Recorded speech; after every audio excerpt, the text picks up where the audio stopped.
So ito mga auntie uncle, para makita po ninyong maigi. Ito yung sinabi ko na magiging sala natin. Pero ang ginawa po muna namin ay dito na muna kami nag-set ng aming bedroom. Kasi hindi ito carpet, kaya mas madaling linisan.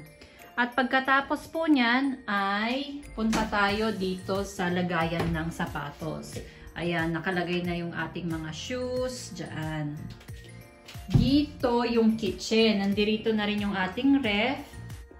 Ayan, yung ating washing machine. So, basically, nakaset up na dito yung ating mga gamit. So, nakakapagluto na kami. As in, move in na lang talaga. So, kung gusto namin i-improve, yun na lang ang gagawin natin sa future.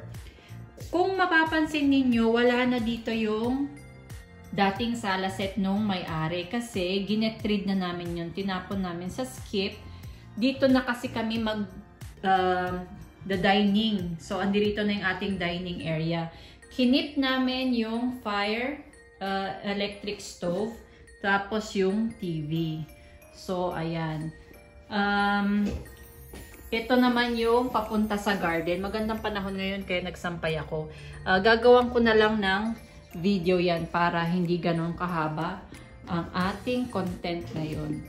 Punta naman ngayon tayo sa taas. Ipapakita ko sa inyo ang nangyayari sa taas. So, ito yung carpet.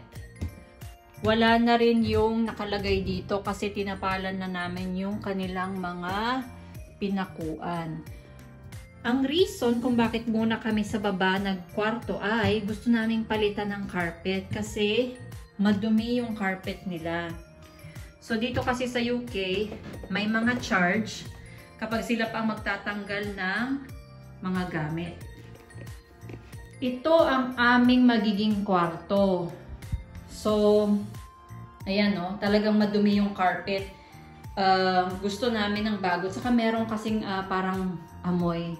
So, ayan. Ayan ang ating view sa umaga. Ayan ang ating garden. As I said, gagawin ko na lang ng panibagong video. Yung cabinet na nandito dati, halata naman no kasi nung nagpintura sila hindi na nila tinanggal. Dinismantle muna namin, nilagay namin dun sa garage. Ayan yung garage oh. So part yan ng bahay.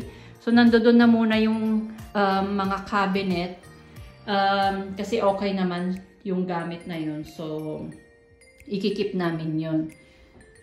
Mas maigi ang gagawin muna namin ay magpintura. Pagka napinturahan na lahat, saka kami mag-change ng carpet. Kaya medyo magulo pa ngayon. Talagang linis muna kami.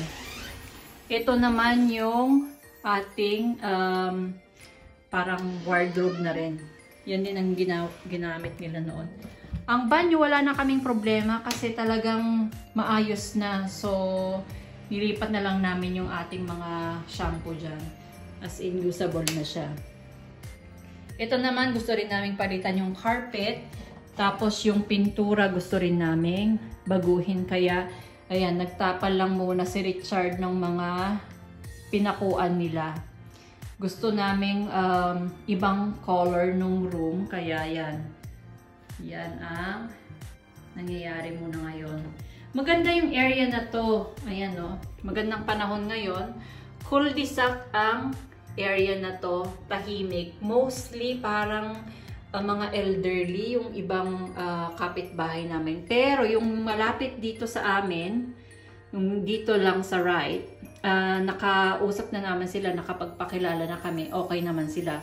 Pero yung nandito sa kapitbahay namin, yung may-ari ng blue na sasakyan, hindi pa namin nakakausap. At yan na nga po mga auntie-uncle ang ating update sa ating nilipatang bahay. Sumubaybay po kayo sa ating mga susunod pa na mga i-upload kasi ipapakita ko sa inyo yung garden naman. Kung ano nga ba ang itsura ng ating garden. So yan po ang abangan ninyo. Maraming salamat po sa inyong walang sawang pagsuporta. Please don't forget to share, like, and subscribe po sa ating YouTube channel and follow Jennifer Chong na Facebook page. Yun lang po. Thank you for watching. Be safe. Bye!